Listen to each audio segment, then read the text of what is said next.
सभी को नमस्कार।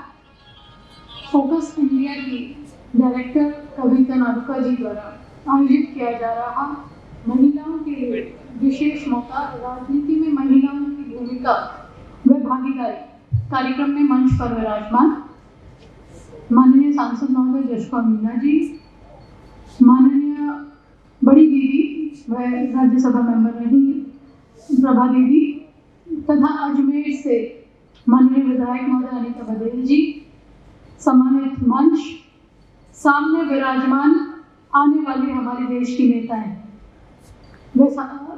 मैं सबसे पहले मंच में संचालन कर रहे थे हमारे साथी। मैं सबसे पहले कविता जी को बहुत बहुत बधाई व शुभकामनाएं देना चाहूँगी व धन्यवाद देना चाहूँगी कि आप जो महिलाओं को मोटिवेट करने के लिए इस तरह का जो मंच रखते हैं। मुझे याद है 2018 में मैं जोधपुर से आती हूँ, पता नहीं इन्होंने मुझे भी कहाँ से तराशा और यहाँ पर बुलाया था 2018 में भी। तब मैं बड़ी आश्चर्यचकित थी कि मैं जोधपुर तक सीमित हूँ, नगर निगम के एक वार्ड तक सीमित हूँ, मुझे कहाँ से ढूंढ लिया इन्होंने। तो ये इस तरह से सभी महिलाओं को तराशती हैं, आगे लाती हैं, एक प्लेटफॉर्म देती हैं और उनका हौसला बढ़ाने का काम करती हैं। अभी कविता जी ने स्वयं ने बताया कि इस तरह के कार्यक्रमों के माध्यम से लगभग 24 महिलाएं आज विधायक के रूप में अपनी भागीदारी निभा रही हैं। तो मैं आपका हृदय की गहराइयों से आभार व धन्यवाद देती हूँ कि आप एक हौसला बढ़ाने का काम जो महिलाओं में करते हो, वो एक बहुत बड़ी बात है। एक महिलाएं जब घर छोड़कर काम में, समाज सेवा में, फैसले लेने में, कानून बनाने में, असेंबली में बैठती हैं, तो उस वक्त वो घर भी मैनेज करती है, बच्चे भी मैनेज करती हैं, कार्यकर्ताओं को भी देखती हैं और असेंबली भी अटेंड करती हैं। तो महिलाओं को ये सब, जो मैं कहती हूँ कि ये सब उनको गुण मिले हुए होते हैं। वो एक सिंसियरिटी से और अपनी क्वालिटी से किस तरह से लोगों की सेवा करती है। अभी मुझसे पूर्व अनीता जी बोल रही थी कि एक महिला को बखूबी पता होता है क्या स्वच्छ जल है, किस तरह की सीवरेज की दिक्कत है, क्या सड़क की दिक्कत है, क्योंकि महिलाओं को आकर बोलना और अपनी बात बताना, और वो खुद एक गृहिणी होती है, उनको ये सब चीज़ पता होती है कि क्या आम समस्याएं होती हैं। मैं कहना चाहूँगी जिस तरह से अनीता दीदी ने कहा, वैसे ही मैं भी कहूँगी कि मेरा भी कोई लंबा चौड़ा राजनीतिक पृष्ठभूमि नहीं थी। अजमेर की बेटी थी और जोधपुर मेरा विवाह हुआ। मैंने तो कॉलेज में मेरा अजमेर था, जोधपुर पहुंची शादी के बाद। लगभग 21-22 साल की उम्र में पहली बार पार्षद का चुनाव लड़ने के लिए मैं आ गई। मेरे परिवार में कहीं कोई दूर दूर तक राजनीति में नहीं था। मेरे ससुर जी जज और हस्बैंड वकील थे, परंतु पढ़ी लिखी थी। आदरणीय मुख्यमंत्री अशोक गहलोत जी जो हैं वो हमारे जोधपुर से आते हैं, ससुर जी के मित्र थे। एक प्लेटफॉर्म दिया, आगे लाया। मेरे लिए भी बड़े आश्चर्य की बात थी जब मुझे रात को मेरे ससुर जी ने आके कहा कि तुमको महिला सीट हुई है अपना वार्ड, तुमने वकालत की हुई है, तुम्हें समाज सेवा में आगे आना चाहिए। मैंने कहा नहीं पापा, मुझे तो राजनीति बिल्कुल पसंद नहीं है। शादी से पहले भैया जब न्यूज़ चैनल लगाता था तो मैं लड़के उसको चेंज करवा देती थी, मुझे इन सब से दूर रखो। फिर मुझे वापस हस्बैंड ने कहा कि किस्मत दरवाजा खटखटा रही है और तुम उसको बंद कर रही हो। मैंने कहा क्यों, क्या होगा? हस्बैंड ने कहा कि आज तुम पढ़ी लिखी हो, देखो तुम आज यहाँ की सड़क बनवा पाओगी, सीवरेज बनवा पाओगी, तुम टीवी में तुम्हारा नाम आएगा, अखबार में तुम्हारी न्यूज आएगी। मैंने कहा अच्छा ऐसा होगा क्या? हाँ, मैं ठीक है चुनाव लड़ लेते हैं। मैंने चुनाव घर वालों की इच्छा के अनुसार लड़ा, मेरा बिल्कुल मन नहीं था। पार्षद के रूप में अपना 2004 में पहला चुनाव मैंने लड़ा।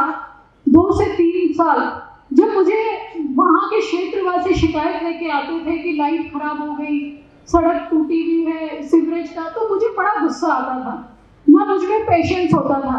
मैं उल्टा सीधा जवाब दे देती थी, क्योंकि आज अजमेर सोफिया कॉलेज से मैं पढ़कर आई हुई थी, एक अलग ही जोन में थी। मुझे लगता था ये सब क्या है। तो 2-3 साल बड़ा मेरा कठिन निकला। फिर धीरे धीरे जब मैं नगर निगम जाती थी, मीटिंग्स में अटेंड करती थी, बिल्डिंग कमेटी का चेयरपर्सन मुझे बना दिया था, क्योंकि 2004 में अधिकतर पार्षद जो होती थी वो महिलाएं कम पढ़ी लिखी होती थी, उनके हस्बैंड ही ज़्यादा आगे रहते थे। तो उस वक्त मुझे बहुत बड़े बड़े प्लेटफॉर्म मिले। तब मुझे लगा कि मेरे कहने से ये फाइल पास हो रही है, मेरे कहने से बोर्ड में बजट बन रहा है, प्रस्ताव पास हो रहा है, तो मेरा इंटरेस्ट डेवलप होने लगा। 2009 में जब दूसरी बार पार्षद के चुनाव आए, तो मैं कहना चाहूंगी कि उस वक्त एक वर्ष की मेरी बेटी थी और सेकंड मेरा प्लान हो रखा था। तब घर वालों ने सबने कहा कि अब छोटे बच्चे होंगे, तुम ब्रेक दे दो।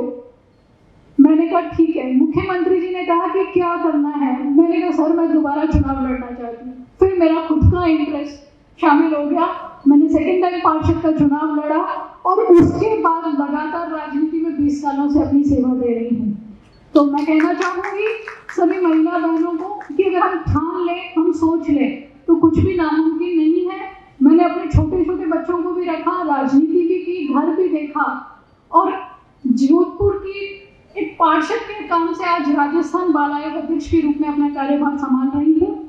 तो मैं एक बार पुनः कहना चाहूँगी कि जिसने मन में जोश रखा है, जिसने जज्बा रखा है, जो सोचता है कि मैं अपनी विधानसभा में बढ़ सकती हूँ, आगे आ सकती हूँ, तो उनको हिम्मत नहीं हारनी चाहिए। हो सकता है आप 2023 का अपनी विधानसभा का चेहरा बन जाओ, और अगर वो चेहरा ना बनो तो आप अपनी इतनी पहचान बना लोगे, इतनी पहचान बना लोगे कि आपको आपकी पार्टी का आला कमान, पार्टी का हाई कमान कहीं ना कहीं किसी ओहदे से जरूर नवाज देगा। तो उसी तरह आप आगे बढ़ोगे।